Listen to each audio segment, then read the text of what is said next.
Imagine soaring over the majestic Andes Mountains when suddenly your plane crashes. Walk till the end to see how they survive, and maybe you can learn too. On a fateful day, October 13th in the year of 1972, a plane journey turned into a harrowing tale of survival. The Uruguayan Air Force Flight 571, carrying 45 souls, including a rugby team, their friends and family, was on its way from Montevideo, Uruguay, to Santiago, Chile.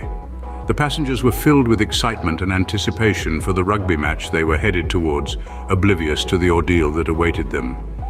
The aircraft, a Fairchild FH-227 turboprop, was flying over the formidable Andes when an unexpected storm descended.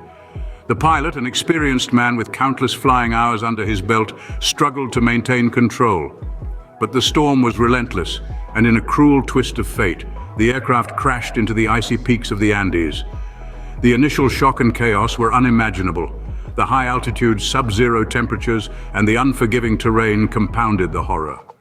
The survivors were left reeling, trying to make sense of the unprecedented catastrophe they found themselves in. In the immediate aftermath, the survivors scrambled to take stock of their situation. The harsh reality stared them in the face. They were stranded in the Andes, thousands of miles away from civilization, with no way to communicate their predicament to the outside world. They were surrounded by the wreckage of the plane, the deceased passengers, and a grim, snow-covered landscape. The initial panic slowly gave way to a grim determination to survive. Every second was a battle against the elements, against hopelessness, against the creeping despair. The survivors rallied, pooling their strengths, resources, and willpower, vowing to endure, to survive, to return to their loved ones. In the freezing cold, stranded thousands of miles from civilization, the survivors faced an unimaginable ordeal. The stage was set for a miraculous tale of human resilience. The battle for survival had just begun. With the plane wreckage as their only shelter, the survivors began their battle for survival. In the heart of the Andes, a group of ordinary individuals found themselves in an extraordinary predicament. As the reality of their situation became apparent, the survivors were forced to take stock of their limited resources. The food and drink, originally meant for a short flight, were now the difference between life and death. The survivors, despite their varied backgrounds, worked together to ration what little sustenance they had. They carefully divided the meager meals, attempting to stretch the supplies as far as they could. But with each passing day, their battle against hunger and thirst became more challenging. In the midst of this struggle, Mother Nature dealt another devastating blow. An avalanche, an unforgiving force of nature, swept down the mountainside and buried their makeshift shelter. 8 more lives were extinguished in a matter of moments, the cold and heartless Andes claiming more victims. The survivors were left to dig out their shelter from under the snow, their hands numb and bodies trembling. The loss of their companions was a grim reminder of their own mortality, a sobering testament to the harshness of their struggle. Yet, in the face of such adversity, the human spirit proved resilient. The survivors refused to succumb to despair. They mourned their lost comrades, but they also understood the need to keep fighting, to keep surviving. As days turned into weeks, their situation became more desperate. The food was dwindling, the cold was relentless, and the hope of rescue seemed increasingly unlikely. But they held on, clinging to the belief that they would find a way to survive, to endure, to defy the odds. In the heart of the Andes, a glimmer of hope was fading fast. As the days turned into weeks, the survivors faced an unthinkable decision. With each passing day, the harsh realities of their predicament became more apparent. The biting cold of the Andes, the unrelenting hunger, and the dwindling hope of rescue all began to take a toll on their spirits. The survivors of the crash were caught in the grip of a brutal paradox. They needed sustenance to survive, but food was a luxury they could no longer afford. It was then that the unthinkable became thinkable. The decision to use the bodies of their deceased companions for nourishment. This was not a decision taken lightly. It was not a decision born out of malice or disrespect, but one born out of sheer desperation. It was a decision that would have been unfathomable under normal circumstances, but these were not normal circumstances. These were extraordinary circumstances that demanded extraordinary measures.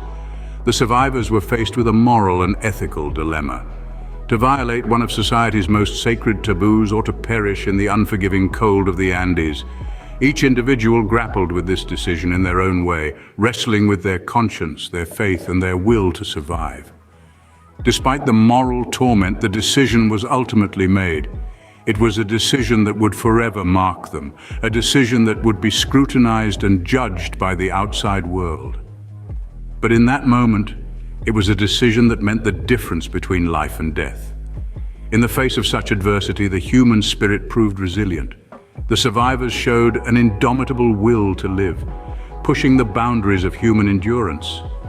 They had faced the most unthinkable decision, and they had made it. They had chosen life, even if it meant crossing the line that separates civilization from savagery. In the face of death, the survivors were pushed to the limits of human endurance. After 72 grueling days in the mountains, 2 men set out on a desperate mission to find help. These were no ordinary men. They were survivors, warriors, heroes in their own right.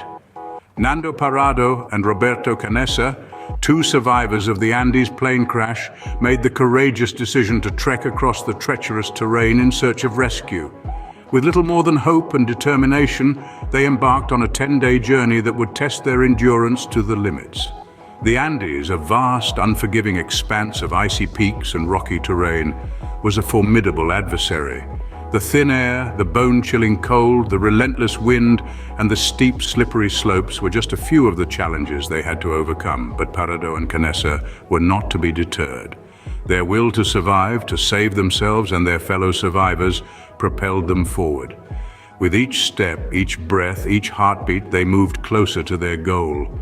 They navigated through the mountains, using the sun and the stars as their guides. They rested when they could, ate when they found food, and pushed on when their bodies screamed for rest.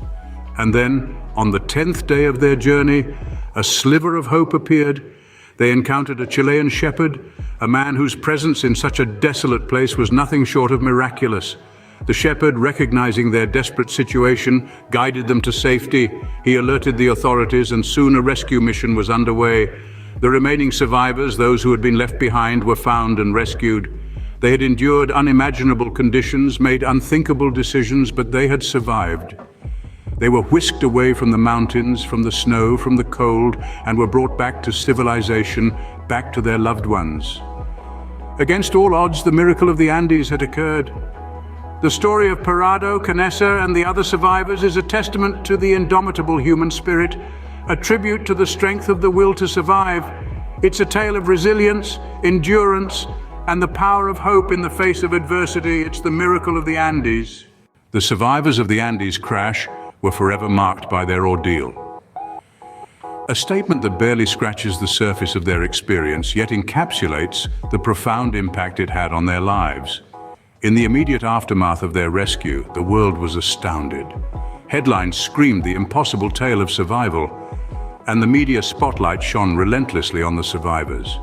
They were hailed as heroes, their story resonating in the hearts of millions.